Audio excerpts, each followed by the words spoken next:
I walk a straight line, shackled and chained. Oh, gruesome Gertie is calling my name. There is no mercy in this penitentiary. Just ask the Hillstring Gang or Angola 3. I'm here for life, I'm here to die. Inside these walls, inside the wire. And when the wolf cries, I know it's over. Oh, bloody Angola. Oh, bloody Angola.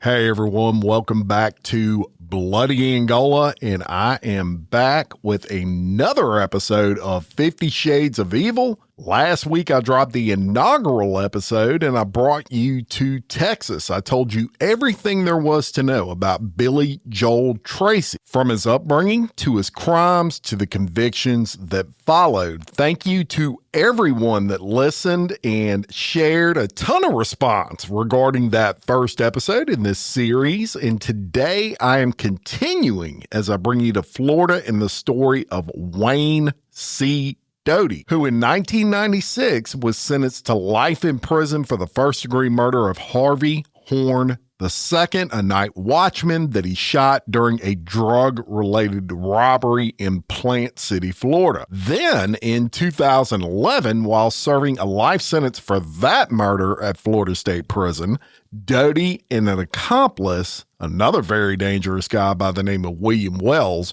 murdered a fellow inmate named Xavier Rodriguez. He was sentenced to death for that murder and has advocated for his own execution via electric chair ever since. It's an unbelievable story coming to you today, so let's jump right into it. And I'm going to take you first to Pueblo, Colorado, where on April 12th of 1973, Wayne Doty was born to biological parents Randall Doty and Mary Cole. Now, from all accounts, from his birth, things were pretty dysfunctional, and the relationship already strained between Wayne Doty's mother and father, so much so that before Wayne Doty was 2 years old, his father Randall took him and left the family home, permanently separating Wayne from his mother. Now, according to his biological mother, she and Randall had gotten into an argument. She left to go to the grocery store, and upon her return, they were gone. No note, no nothing. She would call the police, and the police would say, hey, he's the biological father, and so it wouldn't be considered kidnapping. You know, that sounds really bizarre to me, especially these days, but that was a different time, right? This was the late 70s, and that's her story, and she's sticking to it. And she would not see her son, Wayne Doty, for over 20 years after that. Now, obviously, Wayne Doty he was a baby back then at just 2 years old, and this did nothing for his stability. And during the next 5 years, Randall Doty, his father, would remarry multiple times, and Wayne would obviously be exposed to multiple stepmothers. So look, you'll get no argument from me that this instability, the lack of a permanent mother, if you will, the fact from all accounts that his father had his own issues, I have no doubt that certainly shaped his early adolescence to where I guess the deck was already getting stacked against him. He just wasn't dealt a good deck of cards, but does it excuse what would occur later on in his life? Not in my view. Absolutely not. Many people grow up in unstable households, even from a super early age, and they don't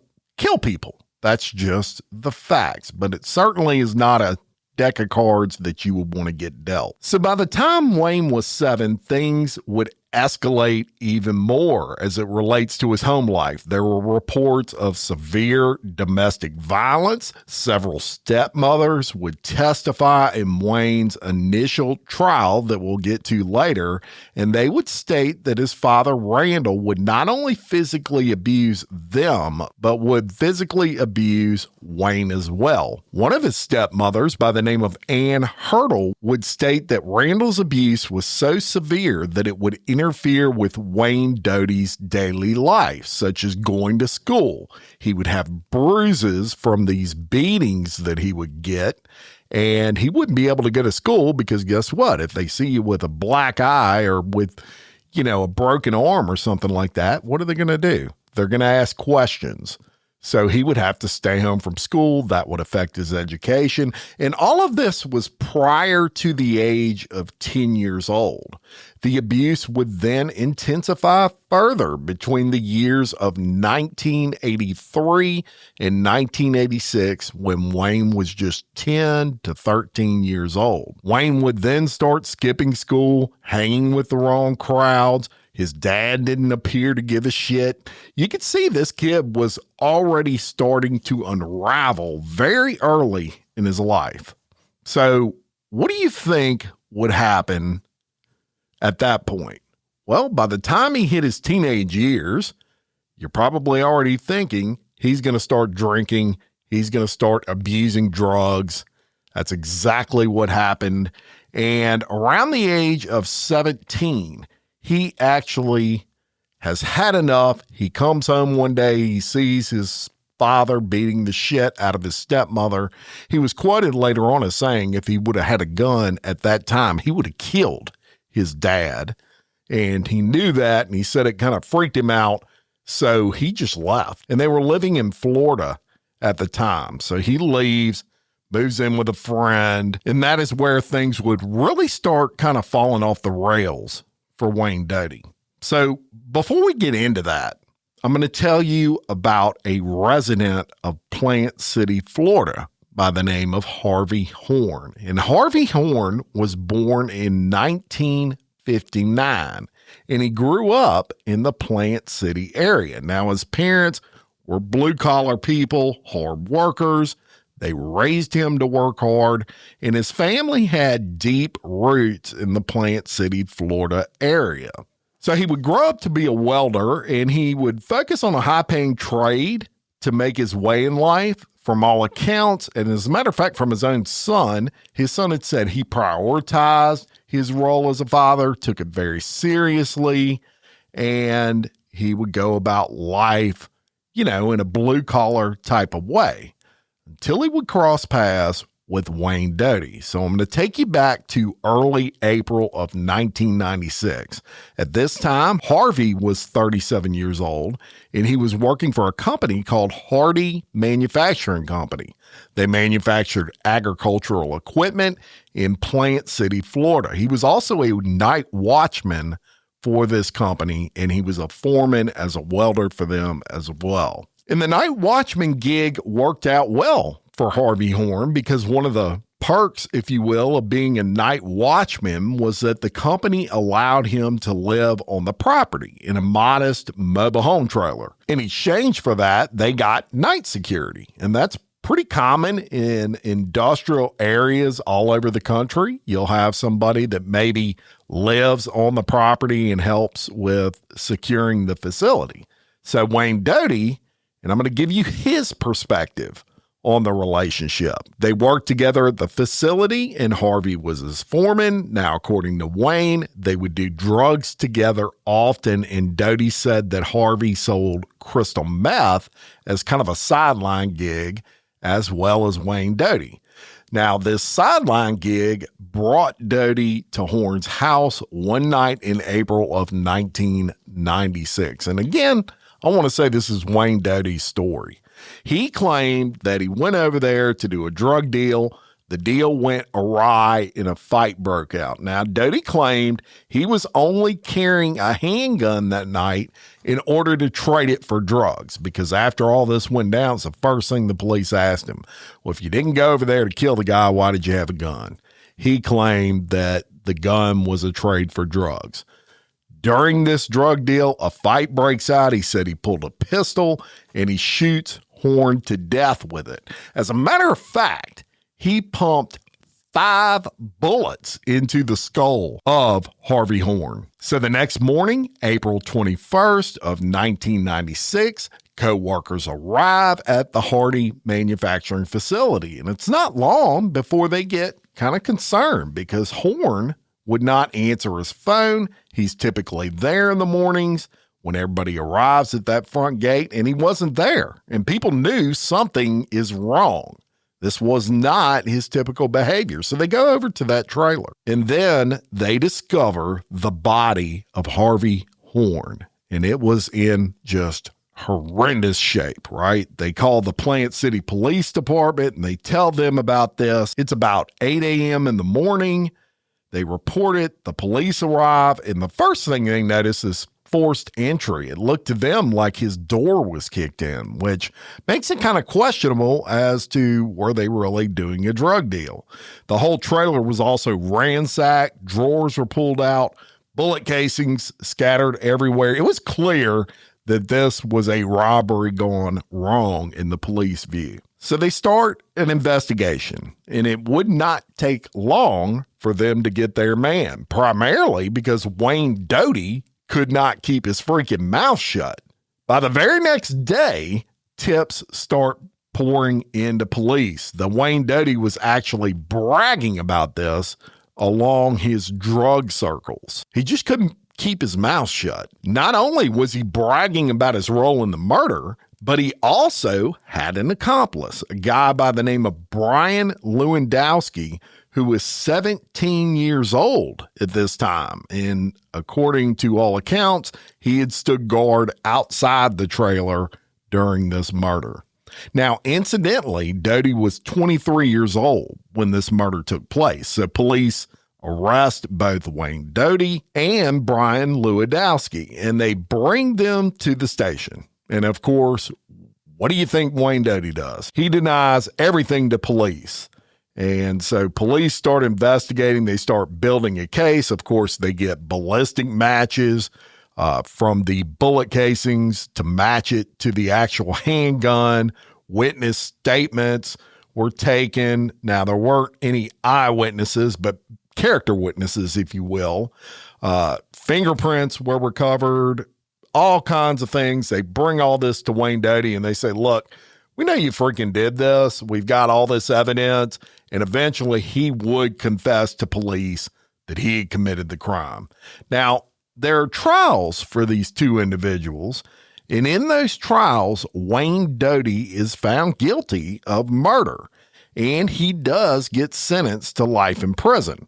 Now, his accomplice, Brian, that's where kind of the gray area, cloudy area of this story exists, because I could not find anything out as to what happened to him or what his sentence was. I don't know if he cooperated and they gave him complete immunity, or if they gave him just a very light sentence. I don't know. I can't find any information on what really happened. So if you do know and you're listening to this, I would love to know an update of what actually happened to the accomplice in this case. But in Doty's case, he went to prison for the rest of his life. So that should be the end of this story, right? Goes to prison, boom, we're done. Hell no. That's just the beginning of this story. So shortly after his conviction, Doty was transferred to the Florida State Prison in Rayford. And y'all, Florida State Prison in Rayford is a max security prison. It's known for housing only the most dangerous of Florida inmates, and Doty would certainly qualify. The prison has the distinction of being not only Florida's most secure prison, but also the oldest prison in the state of Florida. Now, Florida State Prison has a pretty significant history, not unlike Bloody Angola. And I'm going to reference an article that came out in the New York Times that gives you an idea of it because it's important in this story. Now, we're going to go back to 1971 and that uprising at Florida State Prison, and it reads, "I gave the order to shoot. I did it to protect the inmates themselves. Thus did Louis Wainwright, director of the Florida Board of Corrections, explaining the February 12, 1971 incident at the state prison at Rayford, which is now referred to by the 3,600 convicts at the state's largest prison as the Lincoln's Day Massacre. 63 inmates were wounded when prison guards opened fire on the group of nearly 700 rebellious prisoners who were staging a sit-down strike on the institution's rec field and refused to return to their cells for night lockup. The guards peppered the convicts with birdshot. Mr. Wainwright explained in an interview in order to herd them from the field to, quote, the Rock, the prison's central cell block, machine gun bullets, which he said were fired for sound effects, struck two of the prisoners. The scene recalled, for some in the state, the kind of prison conditions that existed in other eras, when force of arms was accepted technique to deal with unruly prisoners. There were those who had become convinced that Florida had managed to overcome that image. Mr. Wainwright himself said he was surprised that he had to resort to force. Quote, I'd hoped the day had gone when we had to meet resistance with gunfire, he said. Despite attempts at reform in recent years, some authorities believe the South's richest and most progressive state today has the most troubled penal system in the nation, caught in an eye-spiraling population trend that has placed severe strain on the state's resources as it struggled to provide for growth in all public sectors. Appropriations for prison development have received low priority. Quote, anytime we try to make real progress, we get shot down because the prisons were at the bottom of the list and there was never any money left to budget for them. And he's not lying there. Nobody wants to pay for prisons, right? Mr. Wainwright conceded the prison overcrowding had created other problems such as sexual assaults and other forms of violence. Designed to hold 2,400 prisoners, it now has 3,600. 60 cells built for 4 inmates each are now made to accommodate. Hundreds of men sleep on floors. Another serious problem is the prison security force, which is largely untrained in modern penal techniques.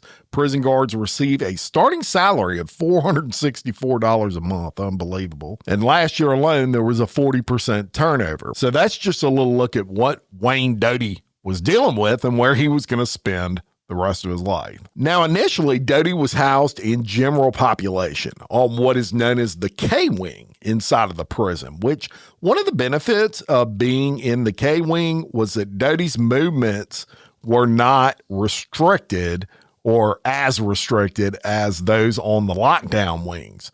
Those people in the lockdown wings, they're only out of their cell 1 hour a day, 23 hours a day inside their cell. So I'm going to fast forward a lot to 2011. And by this time, Wayne Doty had been in prison for 14 years. And he was what was known as a runner by this point in time in prison, which is considered a privileged status. Think of it as a trustee in other prisons.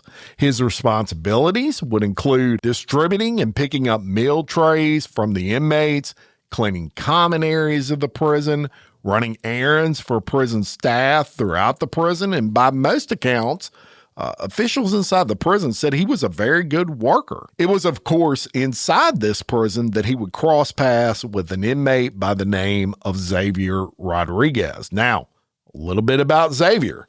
He was very young, just 21 years old when the incident I'm about to tell you about took place. At this time, Doty was 38. Now, despite Xavier's young age, he had already been in prison for 4 years. He had been handed down a 10-year sentence when he was just 17 years old for robbery. He was also housed at the K-Wing inside of Florida State Prison. Now, Doty had kind of a business going on in the prison at this time. He would sell tobacco to other inmates, and the way he would get the tobacco to the other inmates was using runners on the K-Wing to transport it.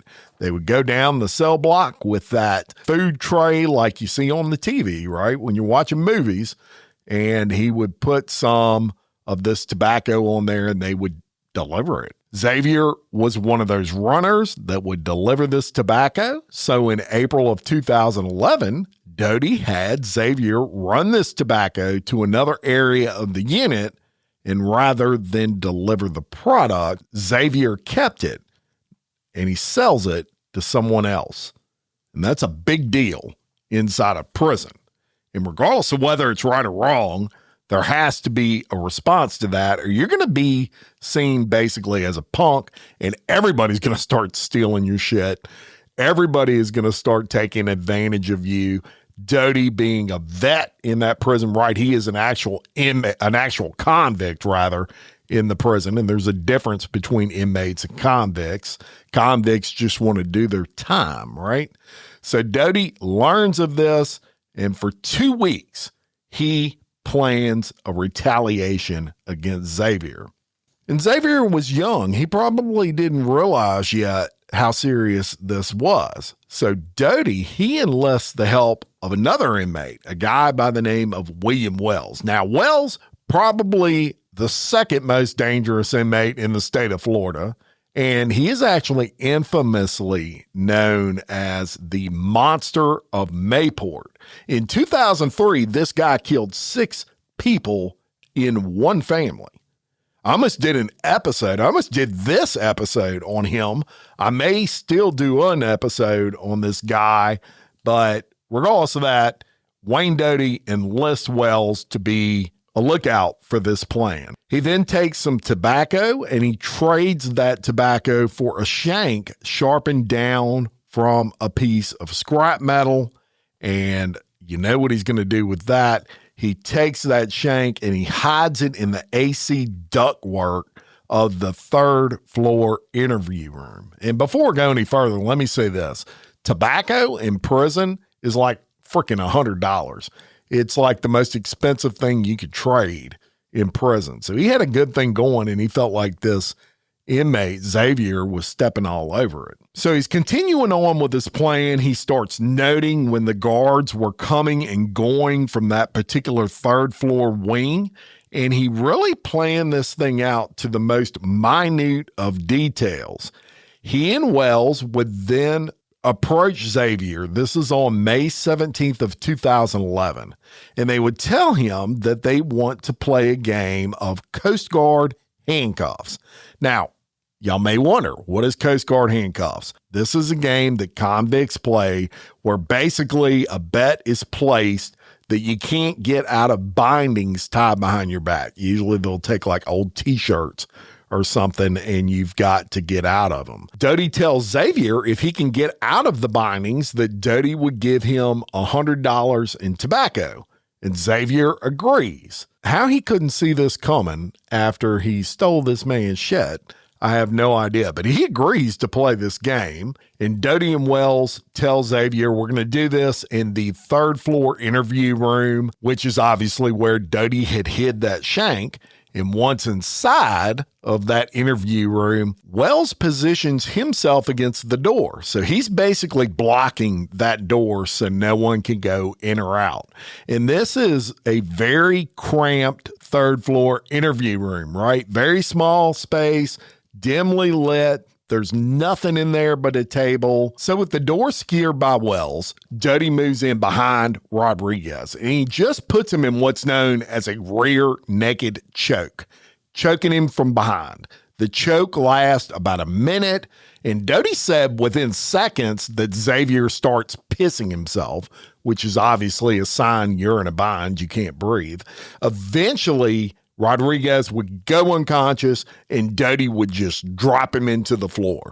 But he wasn't dead yet. And that's exactly what Doty wanted. At that point, he retrieves a shank, which sharpened piece of metal that he had hidden in that ductwork. It was about 8 inches long, and he begins stabbing Rodriguez furiously 25 times to his neck, his torso, and his chest. Now, even after this man was dead, Doty was not done yet. As Xavier's body lay there, he takes the knife and he attempts to carve out Xavier's heart. However, that shank was dull. He just could not make it happen. Then, just to make sure this guy's dead, Xavier, he takes a shoelace and he ties it as tight as he possibly can, almost popping the shoelace, tying it around Rodriguez's neck. After the assault, Xavier Rodriguez laying on the floor. 25 times he's been stabbed. His heart, they tried to cut his heart out. There's blood everywhere. And after that assault, Doty and Wells sit down on the table inside of that interview room, and guess what they do? They smoke a cigarette. They then calmly leave that room. Doty takes a quick shower in the shower room, then goes to the first floor of K-Wing, and he tells the guard that, hey, someone's dead in the third floor interview room. As a matter of fact, he tells the guard, quote, "We just killed an inmate and there is a body in the interview room." He didn't even try to hide it. So guards rush to the scene. They find Rodriguez's body, blood everywhere in the room. And of course, they take the two perpetrators and they put them in lockdown immediately in separate cells. They interview them and both admit to everything that I just told you. So, of course, there's a trial on this one. And in the trial, Doty pleads guilty and he gets the death penalty. This is on June 5th of 2013. Now, in 2015, Doty does something kind of unheard of in the vast majority of cases when you get death penalties. He starts advocating for his own execution. But not only that, he starts advocating for his own execution via electric chair. And he wants it as soon as possible. At this time, they were giving you the drugs, right, to kill you. He didn't want that. He wanted the electric chair because you couldn't get the drugs at the time, and he was ready to get executed. But he hits a roadblock on his own wishes because in 2016, his sentence actually gets vacated due to what's known as the Hearst ruling. See, in his death penalty trial, his sentence, the death sentence itself, was actually imposed by a judge. Well, the Hearst ruling stated that it was unconstitutional under the Sixth Amendment for a judge to impose a death sentence. You had to have a jury do that. So his case gets thrown out and they have to retry him all over again, which they do. And in 2018, he is found guilty again, this time by a jury, and that jury imposes the death penalty at, may I add, Wayne Doty's urging. So where's Wayne Doty today? Well, he's currently still awaiting execution. Even with all his advocating, he can't get executed. No date has been set as of this recording, and he's currently 52 years old. Now, I want to reference another quick article. This one lends some clarity to Doty's mindset, I think at least. It was published on February 25th, 2025 by ladbible.com and a lady by the name of Lucy Devine. And it reads, "Death row inmate gives flabbergasting explanation for being first to choose electric chair over lethal injection." It goes on to read, "A death row inmate was the first to choose the electric chair over lethal injection, but his explanation has left people flabbergasted. Wayne Doty is currently an inmate at Florida State Prison after he shot and killed Harvey Horne II in 1996. He was sentenced to life in prison, but later ended up on death row after he killed a fellow inmate, Xavier Rodriguez, in 2011. In the U.S., the most common form of execution for prisoners on death row is lethal injection. But back in 2017, Doty told Action News that he wanted to opt for the electric chair, and it was actually even before then that he was doing that. Quote, "Not you, not anybody else. It's my life, it's my crime, it's my means of execution," Doty is quoted as saying. Speaking about Doty's decision, Action News' Serena Faison explained the flabbergasting choice, revealing that Doty doesn't like needles and believes electrocution is more humane method of execution. Well, a couple of problems I have with those quotes. First of all, you didn't give Xavier any choice of how he was going to die. Why should you get a choice? And secondly, you're afraid of needles? Too bad. You shouldn't have done what you did. Quote, electricity, 2,000 to 3,000 volts of electricity right through a person's brain will render you dead within seconds, said Doty. Although we are locked up in prison, we have our own rights. However, it's a decision that has shocked many, with Mark Elliott, executive director of Floridians for Alternatives, explaining, I don't understand. I don't know what his motives are. Although electrocution was once most widely used method, it is now rarely used at all. The method sees the inmate strapped to a chair and electrocuted with high voltage currents. It lasts about 2 minutes. Meanwhile, lethal injection is usually a trio of chemicals given in 3 stages: an anesthetic, which puts the inmate to sleep, a second drug that causes paralysis, and a third drug that stops the heart. Florida stopped using the electric chair as its primary method of execution following the death of triple murderer Alan Lee Davis, whose execution was surrounded with controversy after he bled profusely from the nose during electrocution. So he's been advocating for that forever. That's how he wants it. Again, he doesn't get necessarily to choose. I don't know why he should get to choose how he's going to get executed when the person that he executed, keep that in mind, he executed someone, they didn't get a choice. But you know, it's all about control for a lot of these guys. If they're going to kill me, I want to be able to control how they kill me. Well, fuck you, Wayne Doty. That's what I think about it. Again, he's now in his early 50s, still on death row. And incidentally, Florida has executed a record 19 inmates just this past year in 2025 under Governor Ron DeSantis. But Doty's case still remains in appeals as to how he's going to get executed. And I wonder, I really do, I wonder if this guy is so smart, he has figured out if I try to change the method, I can actually stay alive longer. Because had he just given in and let them, give him the needle, or however they're executing him now, they may be doing the gas now.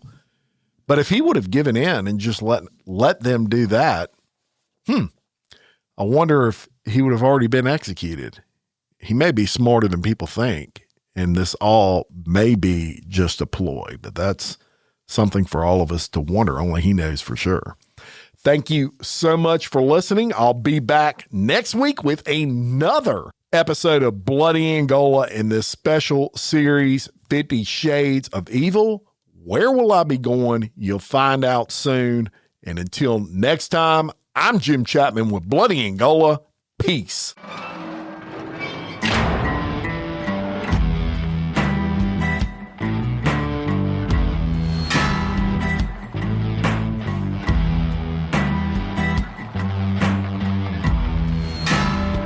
I walk a straight line, shackled and chained. Oh, gruesome Gertie is calling my name. There is no mercy in this penitentiary. Just ask the Hill String Gang or Angola